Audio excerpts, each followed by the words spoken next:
যেটা আমার কাছে বলতে বলেছেন এটা হলো যে আমাদের এখানকার অনেক ভাইয়েরা এই মাহফিলের বিরোধিতা করেছে। এখানে যদিও একটা দলের নাম মেনশন করা হয়েছে, আমি এই দলের নাম মেনশন করতে চাই না। কারণ গতকালকের আগের দিন যেখানে মাহফিল করেছি নাটোরে, নাকি গতকাল করলাম খেয়াল নাই, না গতকাল তো করলাম কুমিল্লায়, গতকাল নাটোরে, সেখানকার মাহফিলের আয়োজক ছিল বিএনপির ভাইয়েরা।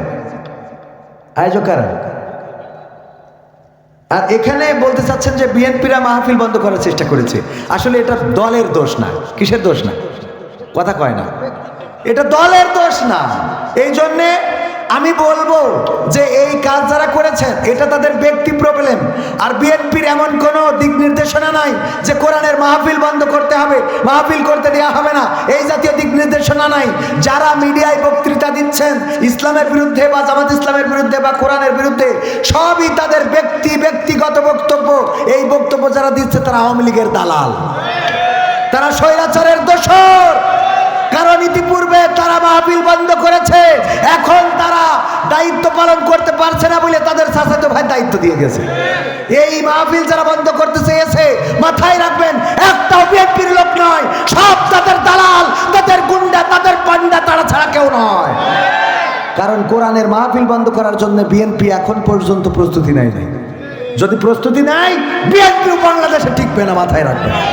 শুধু বিএনপি না, যদি জামাতে ইসলাম কোন মাহফিল বন্ধ করতে চায়, সেই জামাতের বিরুদ্ধে আন্দোলন হবে না? হবে না?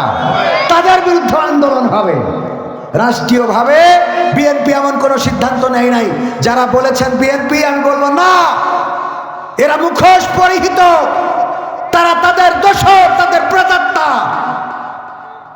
গোপনে তাদের কাছে যে প্রেসক্রিপশন নিয়ে আসে, ওদের প্রেসক্রিপশনে এরা চলে। এইগুলো খুঁজে যে বন্ধ করতে যাবে ডাইরেক্ট বলবেন দালাল।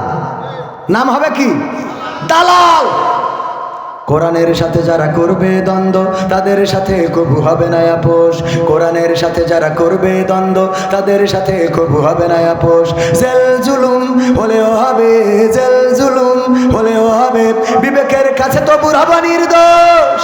আমার রবের কাছে রব নির্দোষ, মহান প্রভুর কাছে রব নির্দোষ। কোরআনের সাথে যারা করবে দ্বন্দ্ব, তাদের সাথে কবু হবে না। কোরআনের কথা যারা বলে যায় আজ, তাদের দমাতে কত ফন্দি। কাউকে ধরে নিয়ে দিয়েছে ফাঁসি, কাউকে রেখেছিল বন্দি। কোরআনের কথা যারা বলে যায় আজ, তাদের দমাতে কত ফন্দি। কাউকে ধরে নিয়ে দিয়েছে ফাঁসি, কাউকে রেখেছিল বন্দি। হক কথা বললেই জ্বলে যায় গাব, কোরআনের কথা সইতে পারে না। হক কথা বললেই জ্বলে যায় গাব, কোরআনের কথা সইতে পারে না। জানি না তাদের আমাদের পরে কেন এত আক্রোশ। জেল জুলুম হলেও হবে, জেল জুলুম হলেও হবে, বিবেকের কাছে তবু রব নির্দোষ। আমার রবের কাছে রব নির্দোষ, মহান প্রভুর কাছে রব নির্দোষ। কোরআনের সাথে যারা করবে দ্বন্দ্ব, তাদের সাথে কবু হবে না। কোরআনের কথা আজ বলতে গেলে আসছে বাধা কত ভাবে। কোরআন প্রেমিকেরা হাতে রেখে হাত সামনে এগিয়ে যাবে। দিনের কথা আজ বলতে গেলে আসছে বাধা কত ভাবে। কোরআন প্রেমিকেরা হাতে রেখে হাত সামনে এগিয়ে যাবে। হক কথা বলতে করি না কো ভয়, জীবনের বিনিময়ে আনব বিজয়। হক কথা বলতে করি না কো ভয়, জীবনের বিনিময়ে আনব বিজয়। বুকে আছে শক্তি, অন্তরে আছে সাহস। জেল জুলুম হলেও হবে, জেল জুলুম হলেও হবে, বিবেকের কাছে তবু রব নির্দোষ। আমার রবের কাছে রব নির্দোষ, মহান প্রভুর কাছে রব নির্দোষ। কোরআনের সাথে যারা করবে দ্বন্দ্ব, তাদের সাথে কবু হবে না। আপোষ করা যাবে? আপোষ করা যাবে? কোরআনের পক্ষে থাকতে রাজি কারা কারা দেখতে চায়? নারায়ে তাকবীর, লিল্লাহি তাকবীর। আল কোরআনের আলোক, আল হাদিসের আলোক, আমার নেতা তোমার নেতা। নারায়ে তাকবীর। ওগো আমার ভাইরা, কোরআনের পক্ষে যদি থাকতে হয়, কোরআনের পথে যদি থাকতে হয় আল্লাহ বলেন ইয়া আইয়ুহাল্লাযীনা আমানু হাল আদুল্লুকুম আলা তিজারাতিন তুনজিকুম মিন আযাবিন আলীম। ও ঈমানদারেরা, আমি কি তোমাদের এমন একটা ব্যবসার কথা বলে দেব যেই ব্যবসা করলে তোমরা জাহান্নামের আযাব থেকে বেঁচে যাবে। আল্লাহ বলে পরবর্তী আয়াতে বলে দিলেন তুমিনুনা বিল্লাহি ওয়া রাসূলিহি ওয়া তুজাহিদুনা ফি সাবিলিল্লাহি বিআমওয়ালিকুম ওয়া আনফুসিকুম যালিকুম খায়রুল লাকুম ইন কুনতুম তা'লামুন।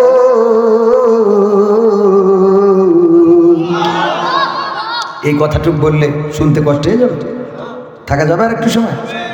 ভাইরা আমার, আল্লাহ রাব্বুল আলামিন বললেন সেই ব্যবসাটা হলো আমি আল্লাহর প্রতি ঈমান আনতে হবে, আমার রাসূলের প্রতি ঈমান আনতে হবে।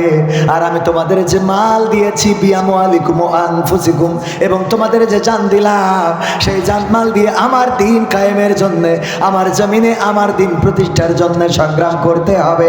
এই দায়িত্ব দিয়েছেন কে? চিল্লায়ে বলেন দায়িত্ব দিয়েছেন কে? এই দায়িত্ব পালন করার দরকার আছে না নাই? এই দায়িত্ব যদি পালন করতে হয় আমার খোঁজালি যুব সংঘ, খোঁজালিপুর যুব উন্নয়ন কি খোঁজালিপুর যুব উন্নয়ন সংঘ এই 3 বছর ধরে সমাজের অনেক কাজ করে যাচ্ছেন। আমার মা বোনেরা পর্দার অন্তরালে আছেন, তাদের ব্যাপারে দু একটা কথা বলা দরকার। মা বোনেরা এসেছেন, মা বোনদের জন্য একটু ওয়াজ করা দরকার। আবার ওই যে ওবায়দুল কাদের কাকার গানটাও এখনো গাওয়া হয় নাই, শোনার দরকার আছে না নাই? এমপিরা সব কোথায় গেল? শোনাবো?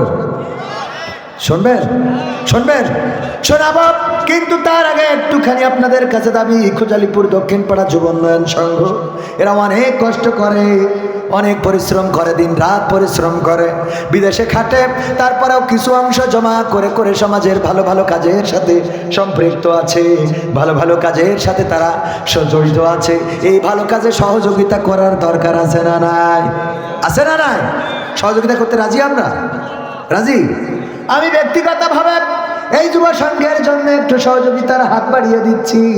আপনাদের কাছেও বলবো, মা বোনদেরকেও বলবো, যে যা পারেন এই যুব সংঘ আগামী রমজানে ইফতারি বিতরণ করতে চায়, যারা গরিব মানুষ তাদের বাজার করে দিতে চায়, সেই বাজারের টাকার জন্য এই মাহফিলের জন্য টাকা লাগবে না, কারণ এই মাহফিলের যা খরচ তা বিদেশ থেকে ওরা কমপ্লিট করেছে। ওগো আমার ভাইয়েরা, 500, 100, 1000, 2000, 3000 যার পকেটে যা আছে দিয়ে যাবে। তারপরে আমি কয়েকটা সঙ্গীত শোনাবো। আমার ইউটিউবার ভাইয়েরা এসেছেন অনেকে, আমি কয়েকটা সঙ্গীত না শোনায় বিদায় নেব না। আমার মা বোনেরাও এসেছেন, মা বোনদের জন্যও কিছু দিক নির্দেশনার দরকার আছে না নাই? আল্লাহ বললেন ওয়াকরনা ফি বুয়ুতিকুন্না ওয়ালা তাবাররাজনা তাবাররুজাল জাহিলিয়াতিল উলা। ওগো নারীরা, তোমরা পর্দার মধ্যে থাকো, জাহিলি যুগের মেয়েদের মতো সেজেগুজে নিজেদেরকে প্রদর্শন করে বেড়ায়ও না।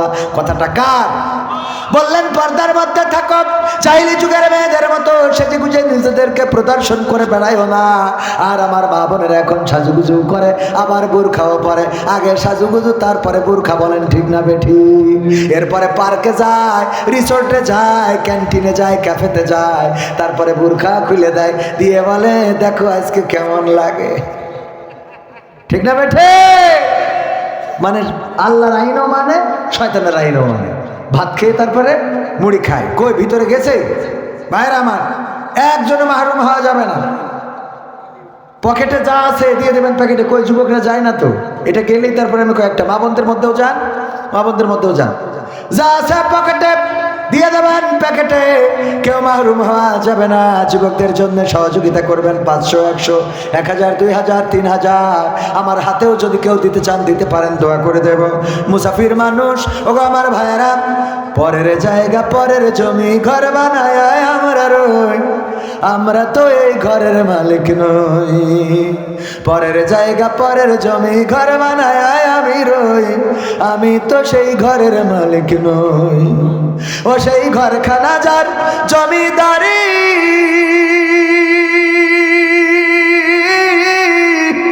আমি পাই না তাহার হুকুমদারি।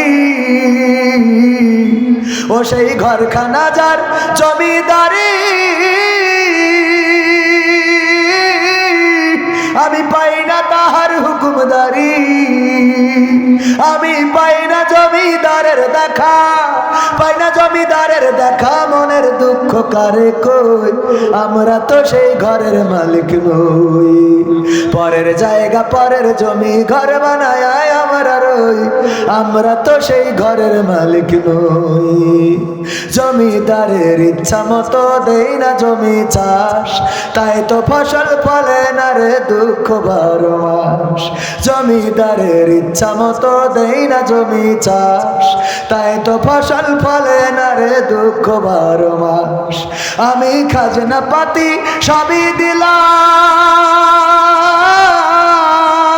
তবু জমি আমার হয় যে নিলাম। আমি খাজনা পাতি সবই দিলাম, তবু জমি আমার হয় যে নিলাম। আমি চলি যে তার মন জোগায়া, চলি যে তার মন জোগায়া, আপনা নিলে না সই, আমি তো সেই ঘরের মালিক নই। পরের জায়গা পরের জমি ঘর বানায় আমরা রই, আমরা তো সেই ঘরের মালিক নই, আমরা তো সেই ঘরের মালিক নই, আমরা তো সেই ঘরের মালিক নই।